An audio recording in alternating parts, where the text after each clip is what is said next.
Hello friends, स्वागत है आपका आपके इस नए चैनल कानूनी सोच में। दोस्तों, जैसे कि आप जानते हैं कि दीपिका मैम का चैनल है, लेकिन मैं बीच बीच में इस चैनल पर भी आप लोगों के लिए छोटे छोटे से एजुकेशनल लेक्चर लाता रहता हूं ताकि आप लोगों को उसका फायदा मिले। इसी क्रम में दोस्तों ये छोटा सा वीडियो मैं आप लोगों के लिए लेके आया हूं। ये वीडियो प्रैक्टिकल लेवल पे आपको बहुत फायदा देगा। इस वीडियो में मैं आपको प्रैक्टिकली आज बताने वाला हूं कि रजनीश वर्सेस नेहा के एफिडेविट को फाइल करने के बाद इंट्रीम पर जब आर्ग्यूमेंट होता है, इंट्रीम मेंटेनेंस पर जब आर्ग्यूमेंट होता है, तो इस आर्ग्यूमेंट को कैसे करना है और इसका कैसे आपको फायदा मिलेगा। तो दोस्तों ये जो वीडियो है ना, ये उन सभी लोगों के लिए जिनके मेंटेनेंस के केस चल रहे हैं, आइदर वो डीवी एक्ट में हो, आइदर वो 125 सीआरपीसी में हो, और चाहे 24 एचएमए में उनको बहस करनी हो मेंटेनेंस पर, उन सभी जगह पर ये सारी चीजें काम आने वाली हैं। साथ ही साथ जो लॉ स्टूडेंट हैं, जो अभी लॉ कर रहे हैं बच्चे, या फिर जो अभी अभी एडवोकेट बने हैं, गए हैं कोर्ट के अंदर, उनके लिए भी सीखने को बहुत कुछ मिलने वाला है कि आर्ग्यूमेंट्स उनको इंट्रीम मेंटेनेंस पर कैसे करने हैं। तो दोस्तों आखिरी तक वीडियो में बने रहिएगा, वीडियो बहुत इंपॉर्टेंट होगा। और यदि आपने अभी तक भी चैनल को सब्सक्राइब नहीं किया है तो चैनल को सब्सक्राइब करके नोटिफिकेशन बेल पर जरूर क्लिक कर लें, ताकि फ्यूचर में भी जब भी आप लोगों के लिए इस प्रकार के वीडियो में लेके आऊं उसकी जानकारी आपको सबसे पहले मिले। अब दोस्तों देखिए, जब हम आर्ग्यूमेंट करते हैं ना, तो पहले बहुत जरूरी है कि आप एक कच्चे कागज में पूरे आर्ग्यूमेंट को बना लीजिए। अब बनाने का मतलब यह नहीं है कि आप थ्योरी लिखने लग जाए, की पॉइंट्स, हाइलाइट्स जिसे कहते हैं वो। अब मैं आपको एक तरीका बता रहा हूं बहुत सिंपल सा, जिससे कि आपकी कोई भी चीज मिस नहीं होगी आर्ग्यूमेंट में। आप अपने पूरे के पूरे आर्ग्यूमेंट्स को जो आपको करने हैं उनको 5 भागों में बांट लो, और इन 5 भागों को एक कागज में लिख लो। फर्स्ट भाग हाईलाइट ये, इसके अंदर ये आएगा। सेकंड भाग हाईलाइट ये, इसके अंदर ये आएगा। थर्ड, फोर्थ और फिफ्थ, बस ये आपका पूरा आर्ग्यूमेंट है। शॉर्ट में आपने की पॉइंट्स लिख लिए, आपका आर्ग्यूमेंट तैयार हो गया। अब आप कोर्ट के अंदर खड़े हैं, अपोजिंग काउंसिल सामने, जज साहब सामने, और इन आर्ग्यूमेंट से आपको जज साहब को संतुष्ट करना है, कोर्ट को संतुष्ट करना है।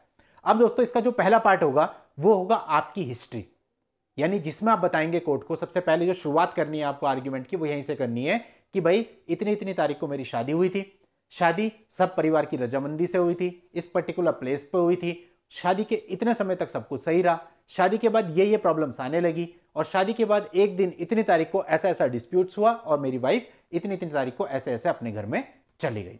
वहां जाने के बाद इतनी इतनी तारीख को इसने ये मेंटेनेंस का केस डाल दिया। इसके साथ साथ आपको अपनी हिस्ट्री भी बतानी है इस पॉइंट के अंतर्गत कि आप कौन है, आप क्या काम करते हैं, आपके एजुकेशनल क्वालिफिकेशन क्या है, आपका काम, आपकी जॉब कहां पर है, प्राइवेट है या गवर्नमेंट है, अपने घर से जॉब तक जाने में क्या आपको कोई ट्रैवलिंग एक्सपेंसेस लगता है। ये सारी चीजें आपको कोर्ट के सामने रखनी है, यानी अपने बारे में आपने सब कुछ बता दिया, कैसे कैसे मैरिज हुई वो हिस्ट्री आपने कोर्ट को बता दी। अब दोस्तों आर्ग्यूमेंट का सेकंड पॉइंट, जैसे मैंने आपको बताया आर्ग्यूमेंट को मैंने 5 भागों में बांटा है, तो पहला भाग हो गया। अब आर्ग्यूमेंट के दूसरे भाग में आते हैं। यहां आप बताएंगे वाइफ की हिस्ट्री। अब मैरिज के बारे में तो आप बता ही चुके, अब वाइफ की हिस्ट्री से मतलब है कि वाइफ कहां तक पढ़ी लिखी है, वाइफ की एजुकेशनल क्वालिफिकेशन क्या है, उसने पहले कहां कहां जॉब करी है, और वर्तमान समय में वो कहां पर जॉब कर रही है, अगर कहीं पे कर रही है तो। इसके अलावा कुछ केसेस एडल्ट्री वाले होते हैं, यदि ऐसा कुछ केस है और उसके कुछ प्रूफ आपने लगाए हुए हैं तो वो चीज भी आपको इसी पॉइंट के अंदर बयान करनी है। यदि बाइगैमी जैसा कोई केस है और उसके कोई प्रूफ आपने लगाए हुए हैं तो वो भी आपको इसी सेकंड पॉइंट के अंदर बताना है, बिकॉज ये वाइफ से ही रिलेटेड है और वाइफ की ही हिस्ट्री हम सेकंड पॉइंट के अंदर बता रहे हैं। इसके बाद दोस्तों आता है आर्ग्यूमेंट का थर्ड पार्ट। अब थर्ड पार्ट के अंदर हमको लेके आने हैं एलिगेशंस, यानी कि वाइफ ने आप पर जो एलिगेशन लगाया उसको डिनाई करना है, और आपके जो एलिगेशंस आपकी वाइफ के खिलाफ हैं वो आपको कोर्ट को सारे के सारे इस पार्ट के अंतर्गत बताने हैं। इसके बाद आते हैं दोस्तों हम अपने आर्ग्यूमेंट के फोर्थ पार्ट में। अब जो इसका फोर्थ पार्ट होगा दोस्तों ये बहुत इंपॉर्टेंट है, क्योंकि दोस्तों इस पॉइंट के अंदर आपको वो सारी चीजें लेके आनी है जो कि आपकी वाइफ ने अपने एफिडेविट में गलत बताई हैं या अपने एफिडेविट में छुपा ली हैं। आपने देखा होगा अमूमन क्या होता है, कई बार एफिडेविट के अंदर वो जॉब कर रही है बट उसने लिखा ही नहीं है, या अपनी एजुकेशनल क्वालिफिकेशन गलत बता दी है, या अपनी प्रॉपर्टी कोई मेंशन ही नहीं करी है जबकि आपको पता है उसके पास प्रॉपर्टी है, उसके पास व्हीकल्स हैं। तो ये सारी चीजें जो जो भी उसने छुपाई हैं या फिर जो गलत तरीके से प्रदर्शित करी हैं, उनके ऊपर आप इस पार्ट में चर्चा करोगे, कोर्ट को पूरे तरीके से बताओगे कि ये चीजें इन्होंने एफिडेविट में नहीं लिखी, ये चीजें इन्होंने गलत लिखी हैं, और अगर उसका कोई प्रूफ आपके पास है तो वो भी at the time of argument आप कोर्ट को दे सकते हैं। इसके बाद दोस्तों हम आते हैं अपने आर्ग्यूमेंट के फिफ्थ पार्ट में। इस फिफ्थ पार्ट में आपको कोर्ट को बताना है कि क्यों वो मेंटेनेंस की अधिकारिणी नहीं है। देखिए कब कब वाइफ मेंटेनेंस की अधिकारिणी नहीं होती, अगर केस ऐसा है कि वो अडल्ट्री में, तो आप कोर्ट को बताएंगे कि हमने सारी चीजें, सारा आर्ग्यूमेंट किया, बताया कैसे कैसे अडल्ट्री में, प्रूफ लगे हुए हैं, और एडल्ट्री में है तो कानून ये कहता है कि इनको मेंटेनेंस नहीं मिलेगा। यदि वो खुद से जॉब में है, उसने नहीं बताया था लेकिन आपने कोर्ट को बता दिया, प्रूफ दे दिए, तो यहां आपको कोर्ट को आर्ग्यूमेंट में ये कन्विंस करना होगा कि ये जॉब में है, हम कोर्ट को बता चुके हैं, कोर्ट को सारे एविडेंस दे चुके हैं, अगर ये जॉब में है तो ये मेंटेनेंस की अधिकारिणी नहीं है।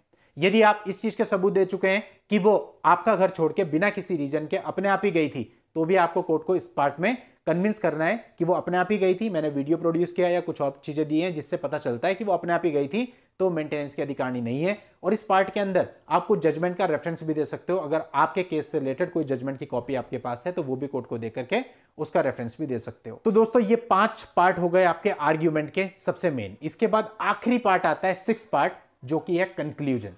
कंक्लूजन कैसे करते हैं आर्ग्यूमेंट का, कि आपने सब कुछ कोर्ट को बता दिया और कोर्ट को बताने के बाद आपने कहा कि हम विधिवत पति पत्नी हैं, लेकिन चूंकि इसने इतनी सारी चीजें ऐसी करी हैं जो जिनके अनुसार कानून के हिसाब से इसको मेंटेनेंस नहीं मिलेगा, तो उन सारी चीजों को देखते हुए, उन सारी चीजों के मद्देनजर मैं किसी भी प्रकार का मेंटेनेंस देने के लिए लायबल नहीं हूं और ये किसी भी प्रकार का मेंटेनेंस लेने के लिए एंटाइटल नहीं है, अधिकारणी नहीं है। तो इस तरह से इस कंक्लूजन के साथ आपको अपने आर्ग्यूमेंट्स को खत्म करना है। इस तरह का आर्ग्यूमेंट अगर आप करते हैं तो इससे आपको फायदा रहता है कि आपके कोई भी पॉइंट छुपता आपसे नहीं है, सारी चीजें ऑन रिकॉर्ड आ जाती हैं, और जब ऑन रिकॉर्ड हैं तो उन सारी चीजों को कोर्ट एंटरटेन भी करती है। अदरवाइज होता क्या है, 2-4 पॉइंट मिस हो जाते हैं, आगे पीछे आर्ग्यूमेंट हो जाते हैं। तो इसलिए आप ये कैटेगरी जो मैंने आपको बताई कि 6 पार्ट में अपने पूरे आर्ग्यूमेंट को डिवाइड कर लो और इन 6 के 6 पार्ट को इसी तरह से कोर्ट के सामने लेकर के आओ। तो दोस्तों उम्मीद करता हूं आपको पूरी बात समझ में आ गई होगी। जो नए एडवोकेट्स या लॉ स्टूडेंट्स हैं उनको भी समझ में आ गई होगी कि उनको आर्ग्यूमेंट्स कैसे करने हैं। तो चलिए दोस्तों, आज की इस वीडियो में इतना ही। नेक्स्ट वीडियो में नई लीगल जानकारी के साथ मैं आपसे फिर मिलता हूं। तब तक के लिए good bye and thank you for watching. Take care.